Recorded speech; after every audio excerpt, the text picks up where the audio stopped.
Hey, everybody, this is Matt Carter, joined as always by Ethan McDowell for another edition of the Wolfpacker Show. More of a reaction show. It kind of gave Ethan a little bit of time to relax after the weekend before we recorded a podcast. Not a whole lot, but just a little bit. And so we're going to be reacting to what was a big weekend for NC State football recruiting. But before we do that, let's get some housekeeping items out of the way. A reminder you can listen to this podcast wherever you download your podcast. Please, if you can, give us a rating, a review if you like the show. It helps us out. Also, if you're watching on our YouTube channel, be sure to be following us on YouTube. It's The Wolfpacker. All of our social media accounts are The Wolfpacker, so that makes it pretty easy for you. We're over 2,000 followers on YouTube. You've been answering our call to raise our profile, so let's raise it even more. And you can follow us on Twitter, Instagram, Facebook as well on all of those same account, The Wolfpacker. And last but not least, we also want to give a shout out to our sponsor, RogueShop.com. That's ROG as in girl, UESHOP.com. They have all your natural cannabis needs. These are safe, legal products to use, and they could help you if you're suffering from anxiety or you're having some restless nights getting anticipating the upcoming NC State football season, or maybe you're dealing with some chronic pain issues. It's a small company, husband and wife led outfit. Husband's a disabled veteran who believes in these products personally, and also they have real live people on a chat feature on their website. They're also on our message board to kind of help you guide towards what your best products may be. So give it a try. If what you're doing is not working, give them a try. So let's jump into it. It's going to be a football recruiting heavy show and really focusing on what happened over the weekend.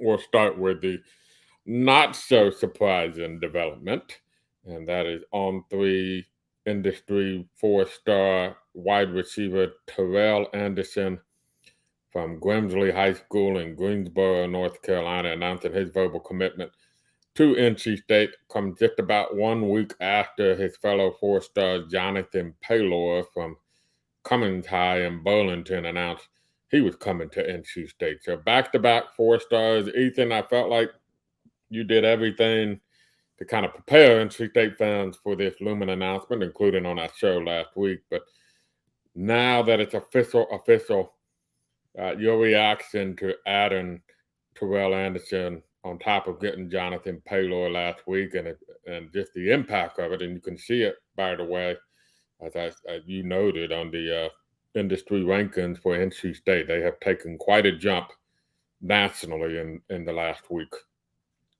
I mean, it was a huge addition.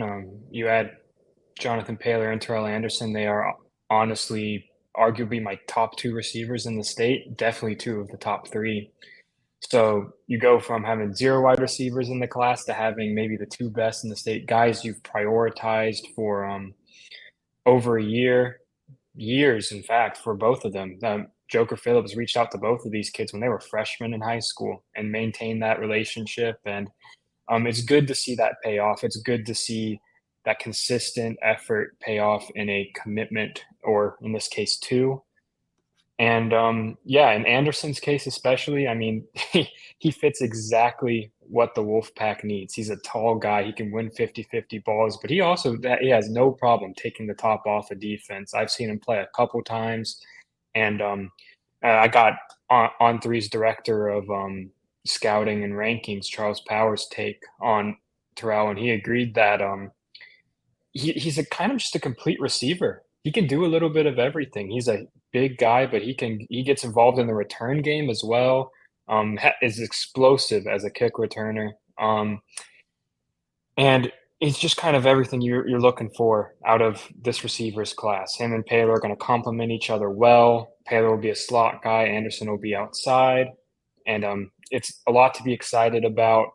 They're two guys that are very well known in the state and are going to be doing some recruiting for the Wolfpack as well. So yeah, and on top of that, he's a top 100 prospect, and landing a top 100 prospect does a lot to raise profile in the eyes of other prospects in this class and classes to come. I don't think fans understand your day on Saturday. It was quite the day. You went to the announcement and then made a beeline to a jamboree over at Wake Forest. But actually, your weekend got started the day before on Friday. You actually got to see Anderson in person and had a chance to talk to him. You've seen him now play multiple times, if I'm right. Is that Yeah. correct? Yeah. So, what's the scouting report? What is Ethan McDowell? If you're letting NC State fans know, so I got two questions. One, what's the scouting report on Terrell Anderson? And second, you said top two, if not two of the top three at the worst. Who would be the other receiver, in your opinion, that's in the conversation with Jonathan Paylor and Terrell Anderson for best receiver in the state of North Carolina? I'll answer the second question first, but I think honestly it's his teammate Alex Taylor. I think he's probably my favorite receiver in the state. He's probably number one, but it's really close. There's a lot of receiving talent in North Carolina this year, but so the fact that Grimsley has arguably the top two receivers in the state is pretty nuts. And then they're kind of similar, and they're both tall outside guys that with good speed and can make a lot of plays. And then Paylor is kind of, he's the slot guy, incredibly explosive, can make plays from the backfield as well. So different types of players, all dynamic athletes and recruits. The first part, so yeah, I've seen Terrell twice for Grimsley and once for Cam Newton's 7-on-7 team. And one of the first things that stands out before he even takes a snap is he's huge. He's legit 6'3", maybe even taller. I believe his listed weight is at 184 pounds. I wouldn't be surprised if he's a little heavier than that now. He looks like jacked on the sidelines and on the field. So he looks like a college-ready receiver. And that's a great sign because I wouldn't say a lot of the receivers you sign are physically ready for the college level before they even step on campus. And then, that strength and size, it translates to the field. I don't think I've ever seen a defensive back win a one-on-one matchup with Terrell. He can out-physical anybody. He's got the speed. He can beat someone right off the line. And he's quick too. Like I noted in my scouting report on him on the Wolfpacker.com, but he was used in the screen game a lot when I saw him on Friday. And they get to him quick. And usually what would happen is he was double teamed every play, by the way, but he would juke out the cornerback and then he would run through the safety. And that was pretty much every play. And it was just, he's not scared of contact. He's an aggressive player and make guys miss, go through guys. I'm a big fan of his as a prospect, as you can tell, but NC State fans will like seeing him play. And he's someone I think could be on the field pretty early. Also, a little nugget about Grimsley High School. If you're wondering about Terrell Anderson and, for that matter, Alex Taylor's production, they're unique in that they got two elite receivers, but they also have a future Power 5 quarterback throwing them the football in Faison Brandon as well. So that means if you are in the triad or in the vicinity of the triad, it might be worth. Got nothing else going on a Friday night, it might be worth going to see Grimsley in action, just simply because sometimes when you have a receiver prospect, and I speak from experience, it's a hit or miss proposition because they're reliant, obviously, on their high school quarterback. And you're not always going to have a team that has a capable, strong-armed high school quarterback to get them the football.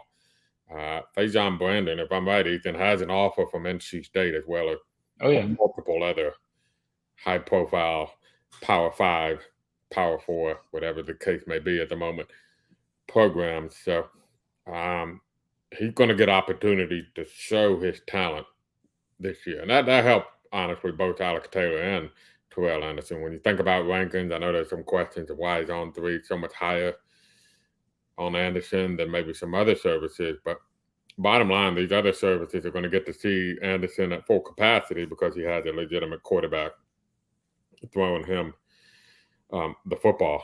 Real quick, before we switch to the maybe a little bit more surprising development from the weekend.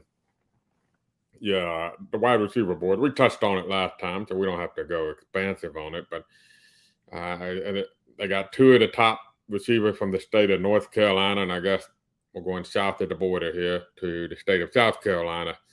That's where all eyes are on with Jamar Boston from Westside High in Anderson, South Carolina, and Christian Jackery, right, from the down in the near Charleston, Hilton Head area of South Carolina, if I'm right. So, any, in your opinion, without giving away too much, because listen, if you remember the website, you would have known Terrell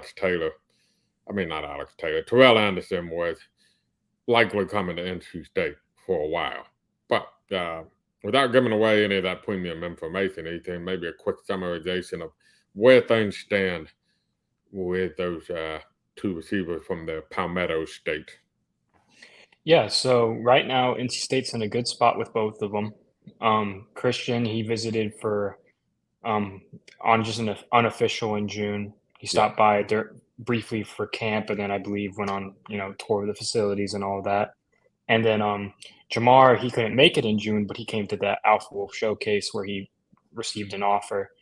And I think NC State has a good shot with either prospect. Obviously, Christian's still committed to UVA, though. That's an important qualifier. And right now, I would say Jamar's timeline is moving a little faster.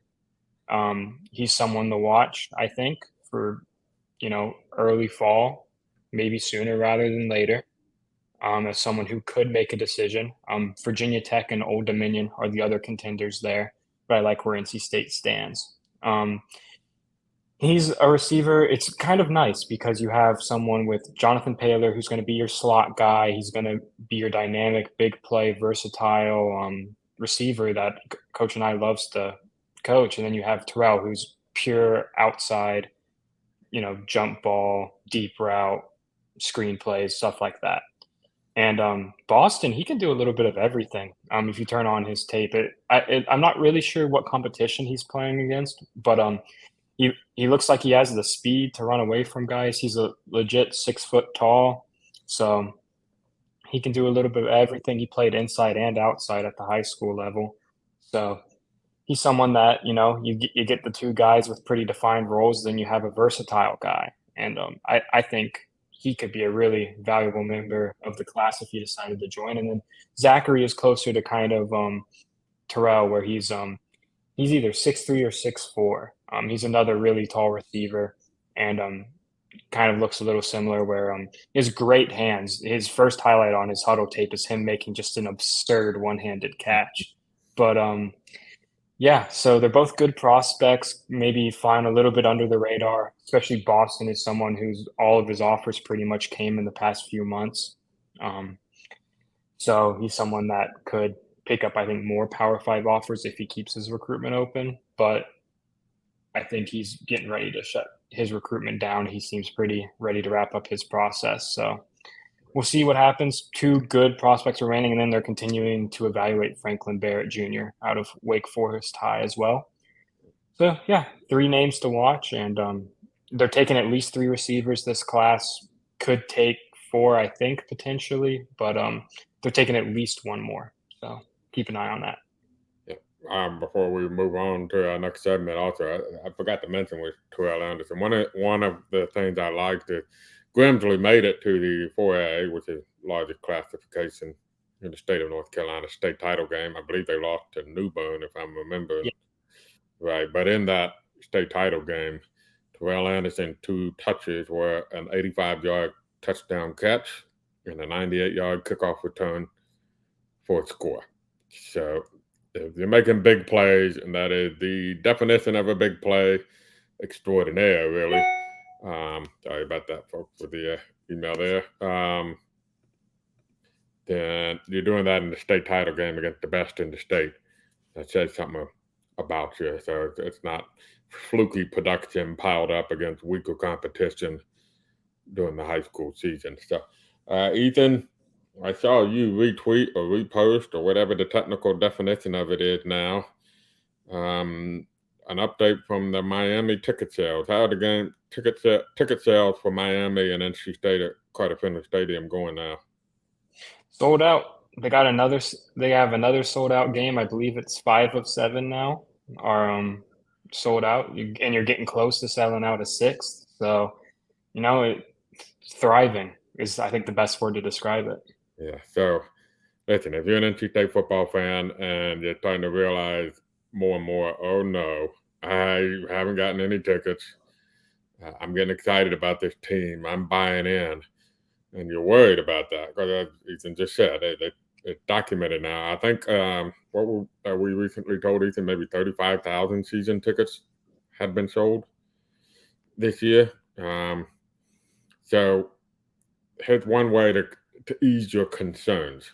And it's courtesy of our great supporter, new supporter of the Wolfpacker Show, Game Time. Now, Game Time is an outstanding app. I have it on my phone right here. I'm going to show you a little bit right there. If I hit that button right there, it's about to pull up.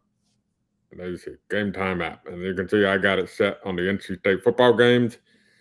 And this is the Notre Dame game, if I'm right. Yep. Home opener. Now, this game's been sold out for a long time, right, Ethan? Oh, yeah. But you can see Game Time still has tickets available. And you got the best deal. They'll tell you what's the best deal. They'll tell you what the cheapest deal. And right now, these tickets are hot. $164 right now. But if you think that's too much, well, I can tell you something. Game Time guarantees that they will have the lowest price, or they will refund you 110%. So you can wait right up to Game Time. They will have the best deals for you pretty much right up to the game. And you can find the great deals, and the best thing yet, sign up now and use the promo Wolfpack, all capital letters, and you'll get $20 off the first purchase. And it isn't just NC State football games. You can go to a concert or maybe a play or a theater event, any event that's a ticket event. They're probably going to have the deal for you. You go to gametime.co. So it's not .com, it's .co. Gametime.co, and download the app. Use that promo code Wolfpack the first time you go, and you get $20 off that first order. So, this is just a great opportunity, especially if you're an NC State football fan, with one of the hottest home schedules of really all time this fall. So, snag the tickets without the stress with Game Time. Download the Game Time app, create an account, and use code Wolfpack, all capital letters, for $20 off your first purchase. Terms apply. Again, create an account and redeem code Wolfpack for $20 off. Download Game Time today. Last minute tickets, lowest price, guaranteed. All right, Ethan. Saturday was busy, but probably more for the NC State fans out there. There was a little bit of a, shall we say, pleasant surprise for the Wolfpack, who now have 2 class of 25 commitments. And this one, the reason why it was surprising is because this young man had already made one commitment, and it was to NC State's arch rival, North Carolina. And it lasted less than 2 weeks. Gus Ritchey, some like him at tight end, some like him at defensive line. I think NC State, I know NC State likes him at tight end. I think UNC was looking at D-line from Pittsburgh, North Carolina, right just south of the Raleigh-Durham, Chapel Hill area. And weird recruitment in a sense, Ethan, that you talked to him after he visited for an Alpha Wolf showcase. And I think you probably got a vibe that he was wrapping it up for NC State very shortly. The next day, he goes and visits UNC for their late summer big recruiting event. And obviously, a few days later, he went on a podcast at a UNC-affiliated website and made a verbal commitment to North Carolina. And then he flipped really quickly to NC State. So a lot of people are scratching their heads, wondering what happened. You talked to Gus, and you got a lot of information about it. What happened? This was a fun one to cover because it's so rare nowadays that you get a recruitment that's actually a complete surprise, just with the way recruiting's covered so in depth nowadays. It's very rare you get one that kind of shocks everybody. And that's what this flip was. I mean, Gus is someone I've talked to a few times through his process. He has more offers than just about any other class of 2025 kid in North Carolina outside of a select few. He's got offers from everyone from Michigan, Georgia, Oregon, just nationwide recruit. But and he went on like a nationwide tour this summer. And when we talked earlier, he had just stopped by NC State and he told me, "Hey, I think I'm going to put out a top list and commit after my junior season." Well, then he visited for Alpha Wolf, and that visit went so well that he when we talked to him afterwards, he was like, "Hey, like I think I'm ready to make a decision." And when you hear that after a visit, you're like, "Oh, sounds like he's probably leaning towards state then." Well, that visit to UNC must have changed his mind. He ended up joining the Tar Heels.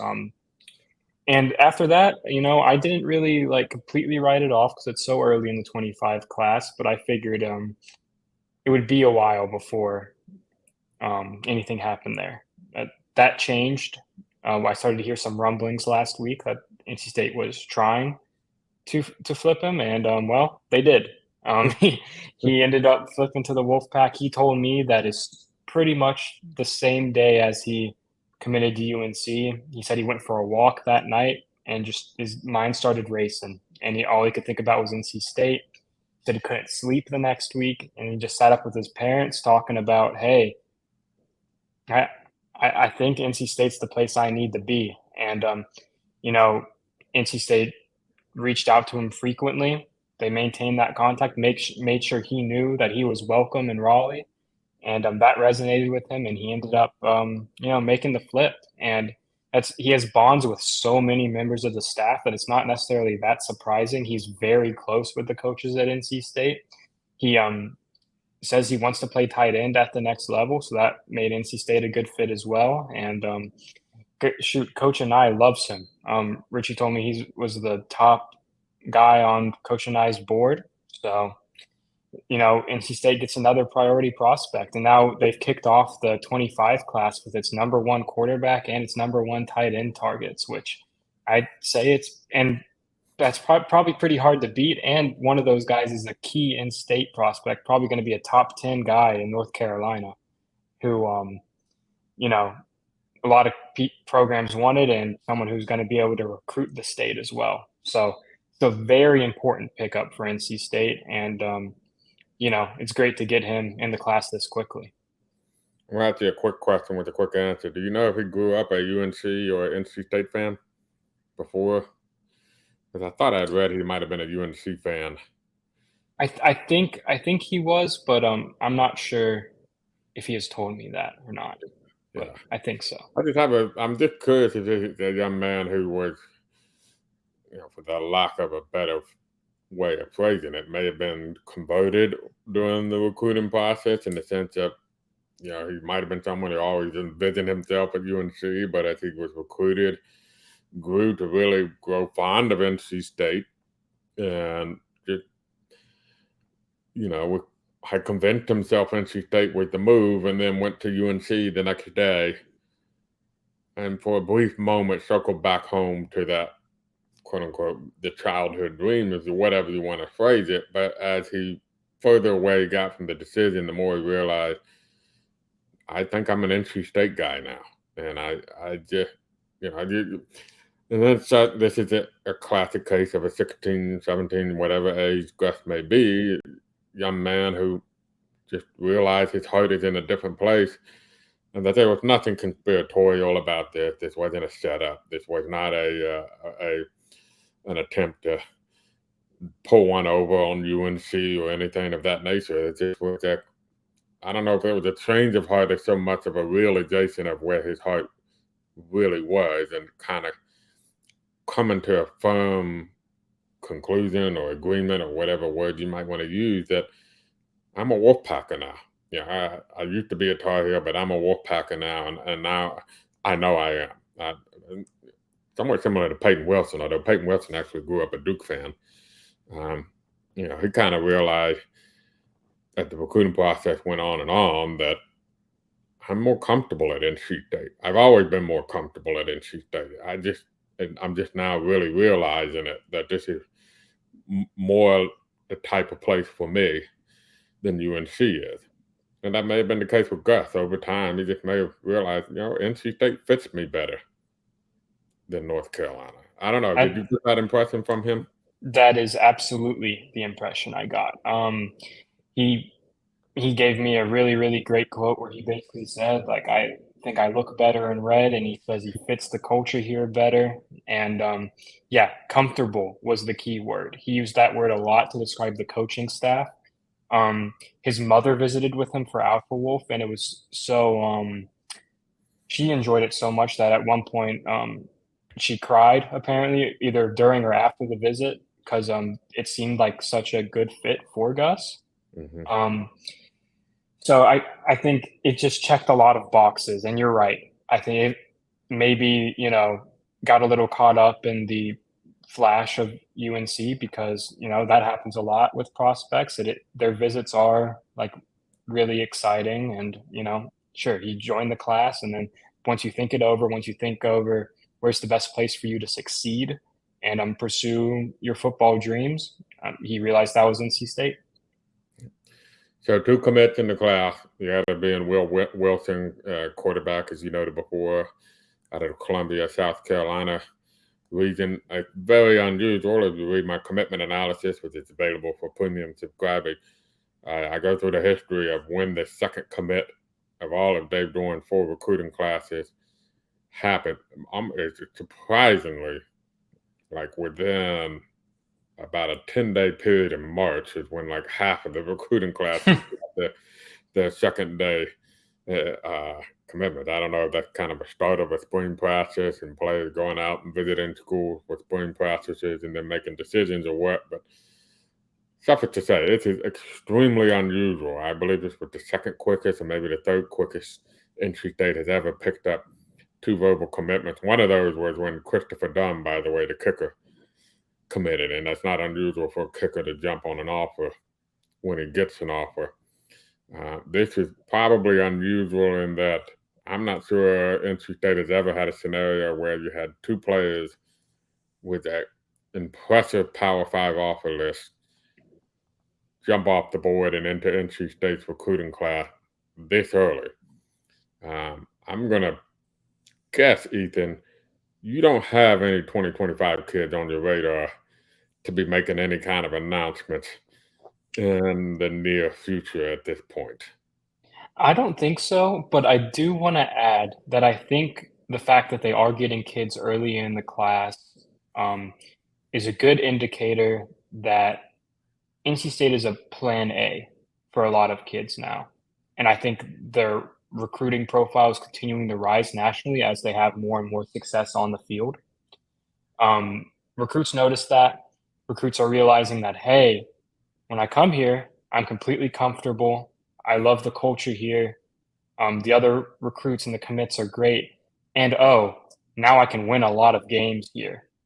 That's the standard that Coach Doran has set, and it's paying dividends right now. You see it in the 24 class, you see it in the 25 class. I'm really excited to see if NC State can put another successful season together on the field.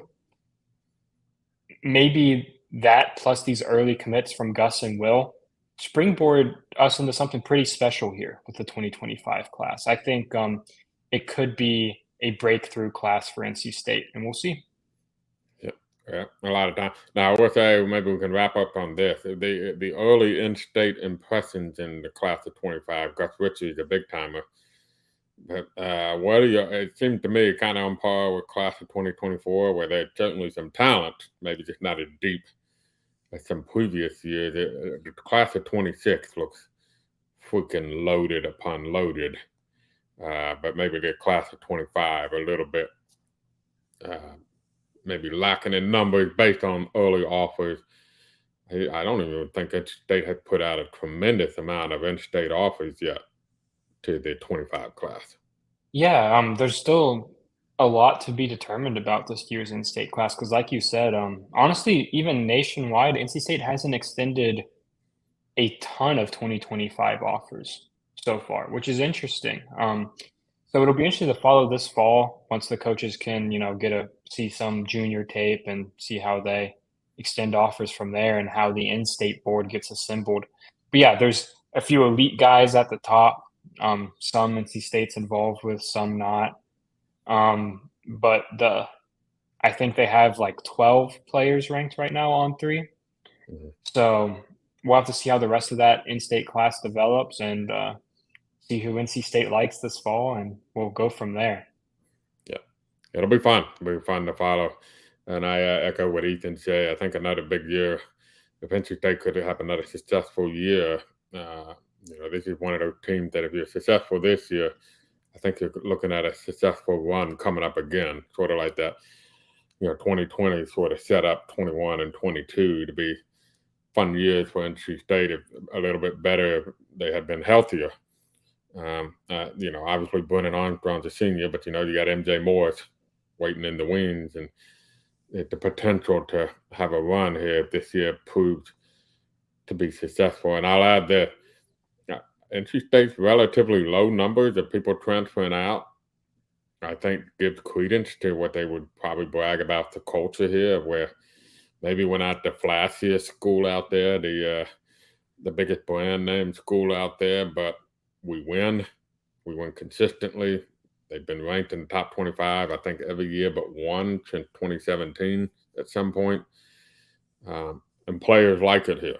They don't leave. And if anything, they want to come after they realize they've been at another school.